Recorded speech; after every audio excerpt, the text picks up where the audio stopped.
Hello, Charlie TCG here, and welcome to Looking Ahead, the series where I break down and analyze the meta, what's happening over in Japan and the rest of the world, and how that could impact our format.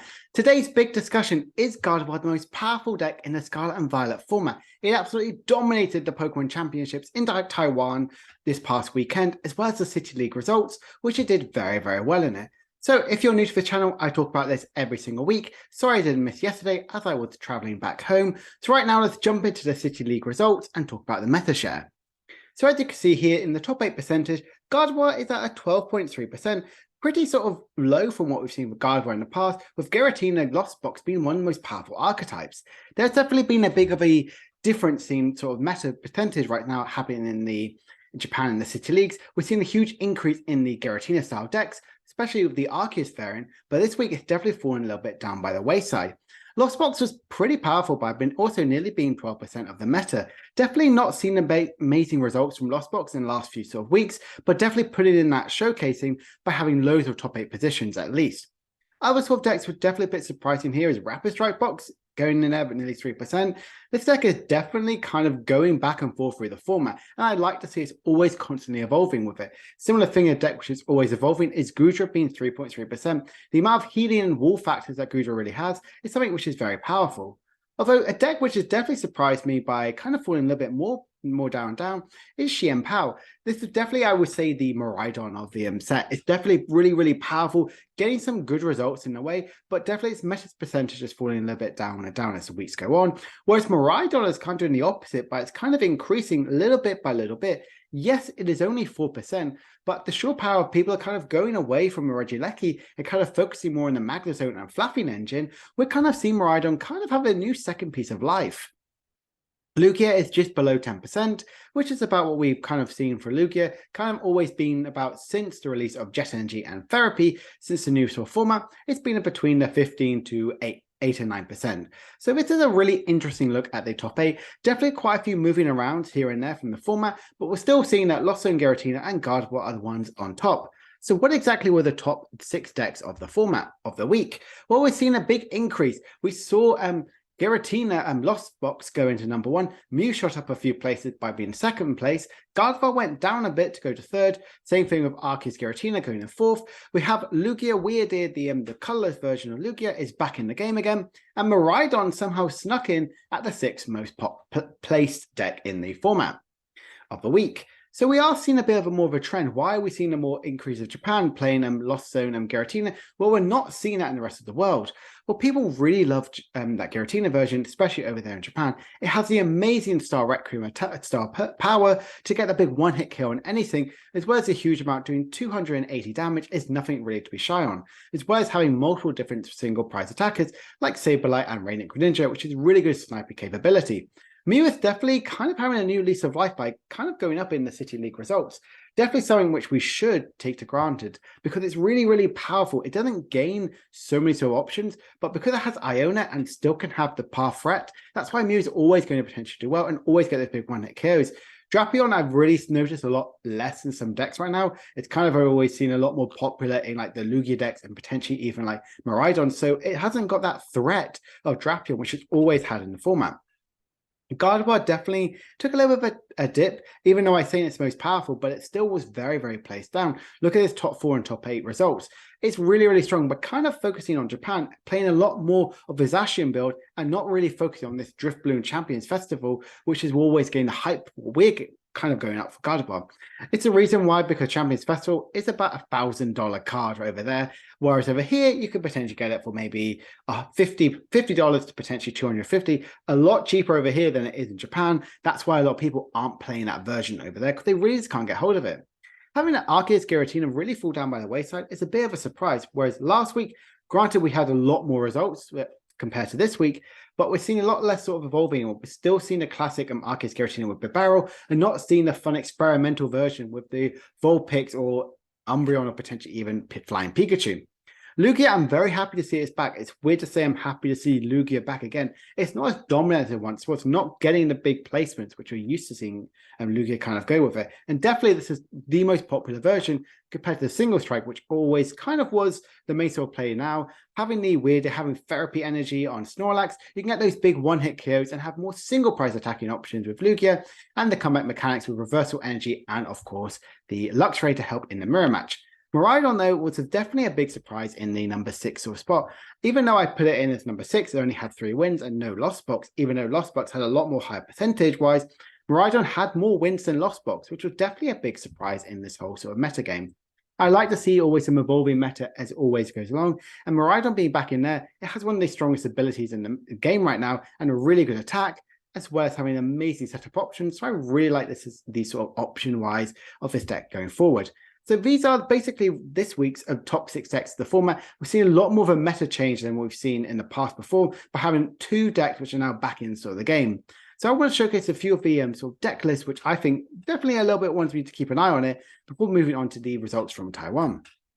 This is the Miraidon list, which actually one I thought was really interesting. Even though I said they're kind of going away from the Regieleki, this is a way for you to carry on with that Regieleki sort of package, and similar to the version which was played and it got won in Japan last month, I believe. Here we've seen some new cards that are played in there. I like the Super Rod in there because you can kind of get better sort of courage with the Electro Generation later on, and playing also 3 copies of Iona. Having that disruptive element as well as having the ability to get the draw cards later on, I really, really like this sort of deck. And having the Charm of Courage is really good, kind of making that Raikou or potentially that Miraidon having that much more beefier HP, so it's much more difficult for the opponent to get those big one-hit KOs. Those are the only new cards which I should really talk about in this sort of deck. The rest of it is very sort of straightforward and simple. I like having the counts of Nest Ball and Ultra Ball. It's really, really powerful, as well as having Path to the Peak, even though very different sort of version from Miraidon, as it shuts down pretty much nearly all of the abilities in the style deck. I think having Path to Peak in there can really help your Gardevoir matchup and potentially even your Lugias to slow them down just a tiny little bit so you can get those big KOs later on in the game. Another deck which I really like to talk about is this Rapid Strike box, which did in fact get top 4. Really, really interesting version to see in this sort of list. Playing the Spiritomb as a way to kind of help your Mew matchup just a little bit, but Mew's kind of going to more Fusion Strike, so we're seeing them kind of going around that by attaching the Fusion Strike energy to it. Again, it does gain those new cards like Iona to really kind of disrupt your opponent as much as possible. This is always going to be an intelligent style sniping deck, with Urshifu as a really good style attacking option at the end of the game. Urshifu does have one of the strongest sort of attacks in the game by having those big bench hitting sort of ones, but not playing them cancelling clone could be definitely a bit of a struggle. And it has Basculin Legion, which is Basculin, which is another really good attacker in a sort of matchup. Definitely a deck to really keep an eye out is Rapids Box, but I think it's still a little bit more under the radar and not getting the results it really should deserve, but you should always keep an eye on it just to make case, because how amazing sort of strength it can do with Medicham and Inteleon against those pesky Comfies. And another deck which I really love the look of is Zorobox. This is the top 8 list which it plays pretty well over the weekend, and I really like it because it can really utilize the cards like Reversal Energy, where if you're behind in prizes, you can use it to make its full effect. We can use this, for example, like Mightyana doesn't need to worry too much about being a ability stock. You can attack with more Raichu, Flaffle, as well as the good sort of Cleavor and Electrify. I love this sort of style effect and utilizing stuff like the Sarah sort of attacking is really, really powerful. I love this archetype with Zorobox. It's always going to constantly be evolving. Still having the Curlier option, so you're always going to be discarding the Pokemon and potentially any of the useless items or supporter cards in the late game. And having the option to attack with Gardevoir is really, really strong. And of course, with the return of Super Rod, you can really use all of your attacking options, which I love about this style deck. And I think it's a really, really powerful archetype we should always be considering. Do I think this potentially is a tier 1 archetype for us? Not really, but it's a really good rogue deck that you should always keep on the radar with and potentially see what's in your bulk and if Zorobox is really, really strong. So let's talk about the Taiwan Championship, sorry. It's a really powerful, really big sort of tournament, having 2,600 players reported, which is an insane number for this sort of era. And I love to see the Pokemon game constantly grow, especially by having it so close to their hometown in the big world championships. If we look at the results, Gardevoir did incredibly well. It got first place, second place, a top 4, as well as a top 8, which is really, really strong by pretty much taking up half of the spots in top 8. So that's really good to see that Gardevoir is this more powerful sort of archetype. And the big surprise as well is Xian Pao. Sheer Power is a deck which I'm so hyped for. I've always been hyped for this deck. I think it was the topic which I talked about straight away on the channel. And Sheer Power is really, really powerful, especially when you team up with Palkia.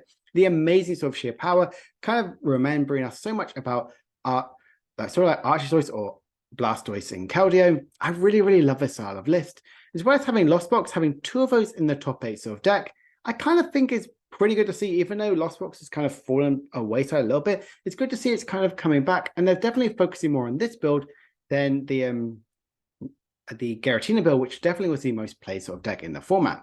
And if we look at the meta share in the sort of tournament, we can see here that Gardevoir was in fact the most played deck by being nearly 20% of the field was Gardevoir, which is insane, where if you combine both Giratina and sort of builds, that's 22% of the field, which is very, very high numbers if you think about it. And Sheer Power was coming in there with the 4th most played deck by being 10% of the field. Thinking about it, nearly half of the entire field was Gardevoir, Giratina Lost Box, Giratina with Arceus, as well as Sheer Power with the Palkia V-Star engine. I really like the style of sort of version of the list and seeing these kind of like creativity a little bit. We're kind of seeing these are the top decks right now in the format over in Taiwan, and I really like that sort of option available to them. If we look at the other sort of decks here, we even see here that Lugia Signal Strike was more popular than the version with the Snorlax and the Weirdeer. This is definitely a big surprise for me, because I thought that the Weirdeer version is a lot more stronger sort of archetype, because it has those single price attackers, whereas a Single Strike sort of deck kind of like tunnel vision thing kind of can be a bit of a glass cannon, but having these big one-hit KOs trying to constantly be gaining all the time, but then you have to reuse your own fatalities to try and utilize all these big attackers again and again and again.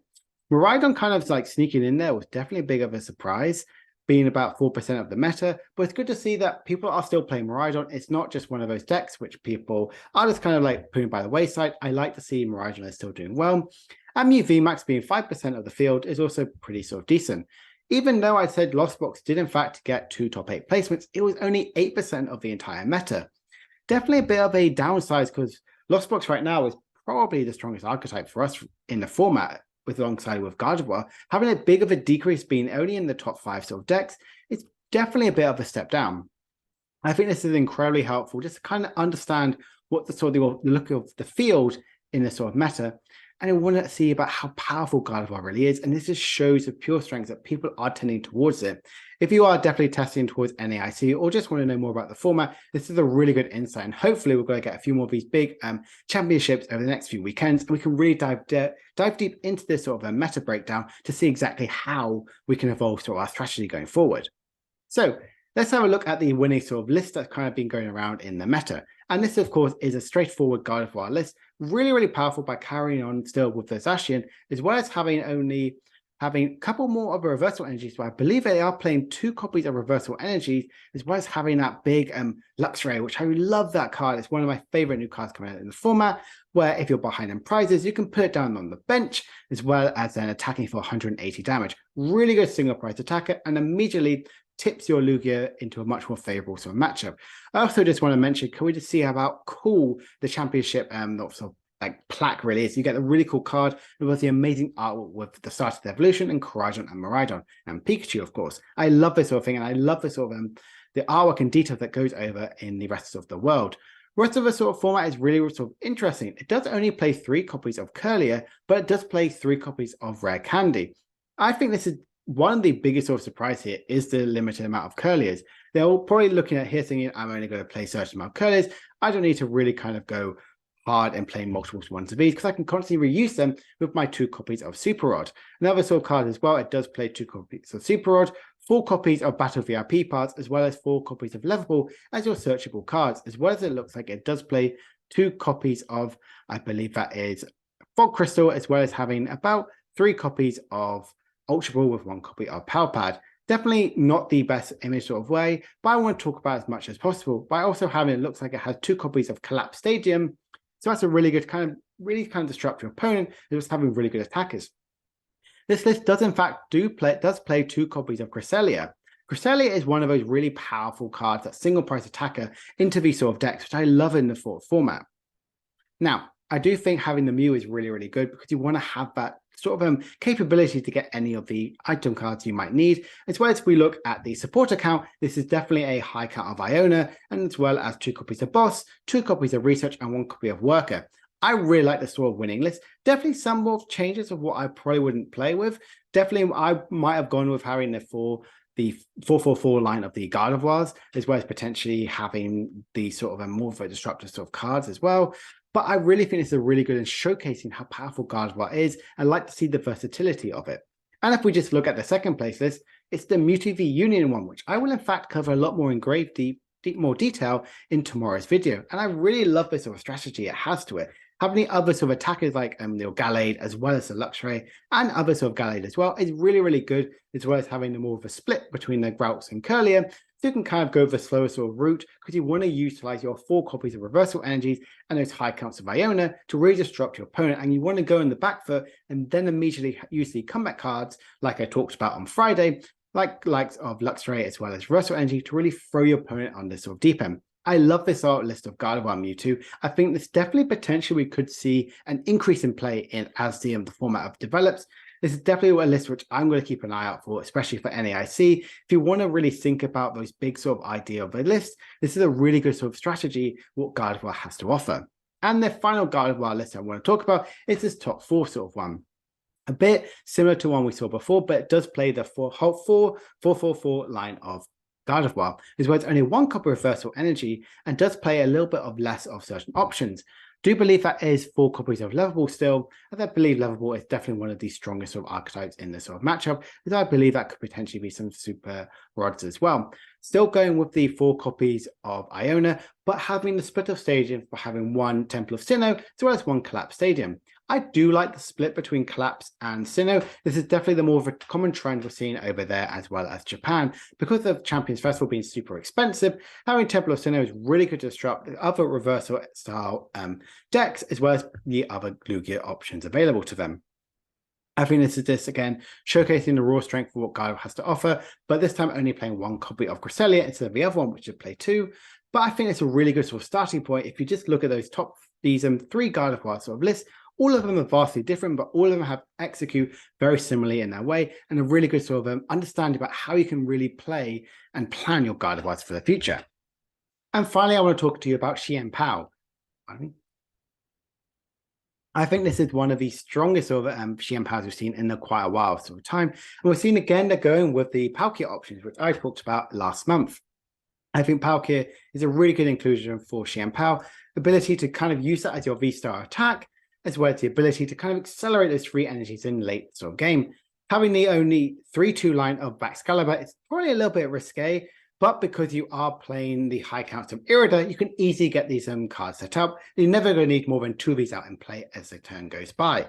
Having a 2-2 line of Bibarel, you need to have that draw aspect. You need to constantly be drawing into those cards, and that's what I love about this sort of deck. Having that as your drawing option is really, really powerful. Articuno and Lumineon are also really good attackers in this sort of deck. Articuno can really slow down the opponent a little bit by paralyzing them, and Lumineon you can get your Iona or Irida for turn, and then bounce it back away by energy accelerating it through Baxcalibur or potentially Origin Form Palkia V-Star. I love having Skaters Park, the ability to just constantly retreat your Xian Paos and get 4 energies by constantly using their abilities in Active Spot. I really, really like this sort of deck, and having the high counts of Iona and Boss's Orders to really disrupt the opponent, I love. 4 copies of Superior Energy Retrieval is, of course, the best way to play it. I love that this card has returned, and having those 4 copies is super, super powerful and super, super good. Only 2 copies of Red Candy. Definitely, I think having only the 3-2 line of Baxcalibur and 2 Red Candies with the 4 Irida just about works, but if I'm more honest with you, I would probably prefer a 3-3-3 line. You want to have, in case you prize any or your opponent takes a cheeky knockout on a few, you want to have those options available to you because you're not playing any recovery cards like Super Rod or potentially Clara. Having a high count of Lost City is really good, especially against a card like Sableye. Getting rid of them is really, really strong because in this list, we aren't playing Manaphy. So getting any bench sniping Pokemon away very quickly and locking them away for the whole game is really, really strong. And the high counts of Water Energy is about what we've seen. I really like this style of list, and I think it's super impactful to see how this meta is evolving. So if we look ahead, can Gardevoir be tech for? I think yes, we might see a more increase in dark style or sort of lists going around there. Maybe Drapion could return, but more of as attacking in other sort of decks, as well as being a good Mew counter. Could we see the rise of Xian Pao? I think we could. I think Shein Power is definitely in a good position right now. We're not in the same phase that Miraidon was slowly fading away, but Shein Power is always constantly producing really good results and definitely having 2 top 8 placements. It's a lot better than what Miraidon ever really had in these big sort of tournaments. And Lost Box, is it under threat? Potentially. I think Lost Box is definitely in its worst position right now from what I've seen in a while. We are still seeing a really, really strong power of the Sableye sort of version, and even Sables are kind of becoming the stronger version of the Lost Box sort of style engine. But with it being with Giratina, that deck is nowhere going to be going away any sooner, and we're going to see a constant increase of those sort of decks. Anyway, I hope you have enjoyed this looking ahead sort of video, giving you that insight about what's happening over in Japan with their City League, as well as what's happening in Taiwan with their big championship event. If you have enjoyed this video, please make sure to like and subscribe if you're new, and comment down below what deck are you really excited about in this new format. Do you think Gardevior is in the best position it's ever been, or could Shein Power really rise up to the top and immediately become one of the strongest sort of decks? I hope you've enjoyed this video. I'll be back tomorrow talking to you about the Gardevior Mewtwo style deck, and later on in the next few days, to release some more fun, exciting deck profile videos. My name is TCG, and I hope you enjoyed this video. Bye for now.